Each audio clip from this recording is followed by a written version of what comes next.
So the day starts out early. We have 4 different vehicles. I'm driving a pickup and trailer that hauls the stage. Angie and I have our toddler in tow. Where are we going? The production crew begins setting up the stage. I mean, if we were up a little further, okay, yeah, you're right. Then there might be a little bit more of an easier angle. Once the concert starts, the bands are performing. And then we tear the stage down and start it all over and do it the next day.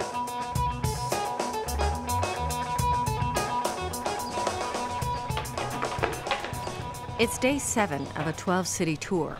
Hear Nebraska's effort to bring the best musical talents in the state to audiences with less access to live original music. Every night is different on this tour, so you never really know what to expect. Basically, we're nervous until people show up. In a town like Lyons, population 851, the concert is a bit of a risk. There are some times where you'll have 400 to 500 people come to a show, which is really rewarding. There are also nights that we maybe have a lower crowd, which happens frequently in a small town. Risk is nothing new for Andy and Angie Norman. What started out as an idea for Andy's master's thesis has transformed into an artistic force, gaining national recognition and challenging stereotypes.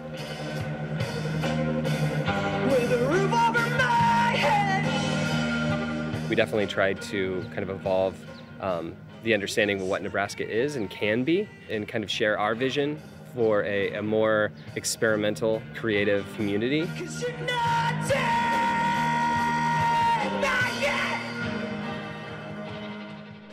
let you down. Hold on. Together, this husband and wife created a website highlighting the best local and emerging talent.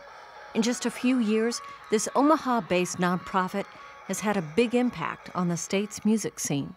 We have a fantastic performance for you tonight. Please give a warm Lions welcome to Satchel Grande.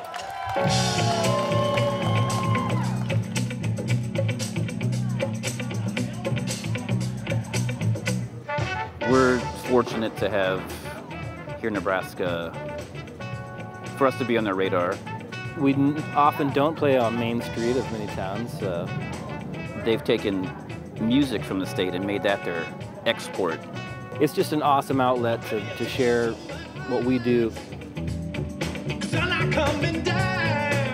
Even the couple's 2-year-old son, Townsend, is along on the adventure. It's really fun to have the whole family along.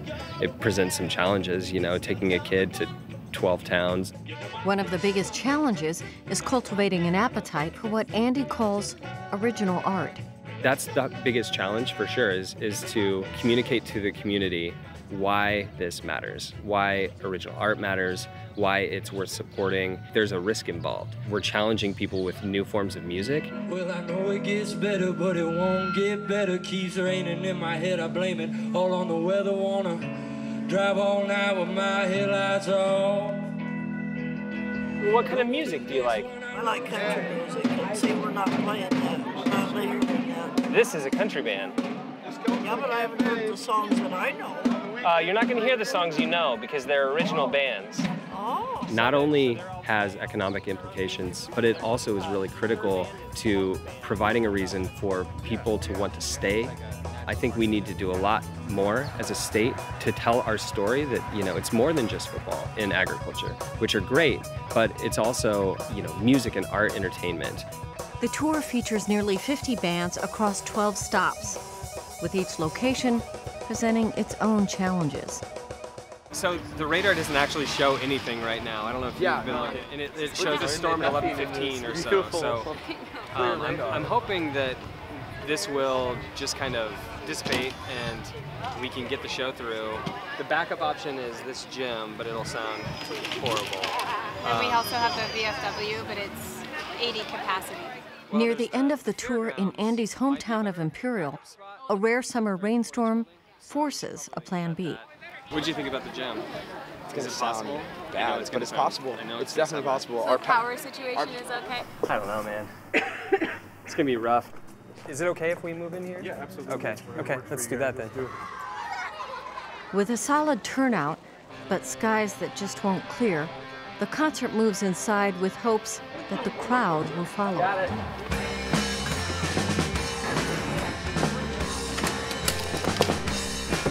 Please give a warm welcome to Uh-Oh. I don't know if it was like all the bodies in there, but somehow it sounded really good.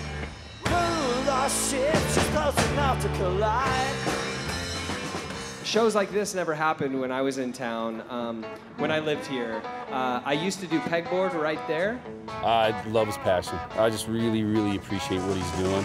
He's passionate about promoting Nebraska music. He's from a small town, Imperial, I think.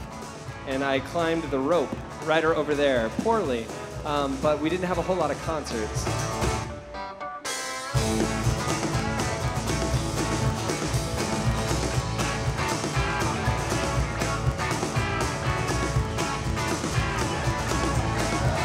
Please give a round of applause and come up and dance to Chris Lagerband.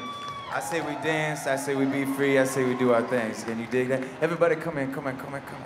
I've never seen a concert like this in my hometown, in my life.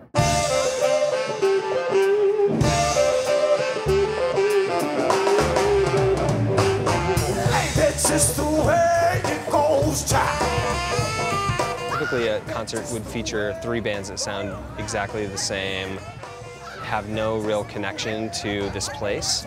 And tonight we heard 3 bands and a DJ who are all from Nebraska and who all sound very different.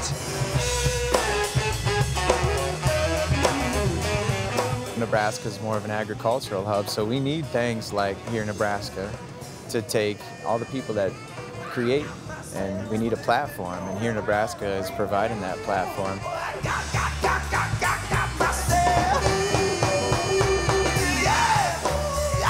I'll drive to Denver in a day and back just to see a concert. It's a huge thing to bring that to the audience of Imperial and get a taste of music they're not familiar with and bands they've never heard of.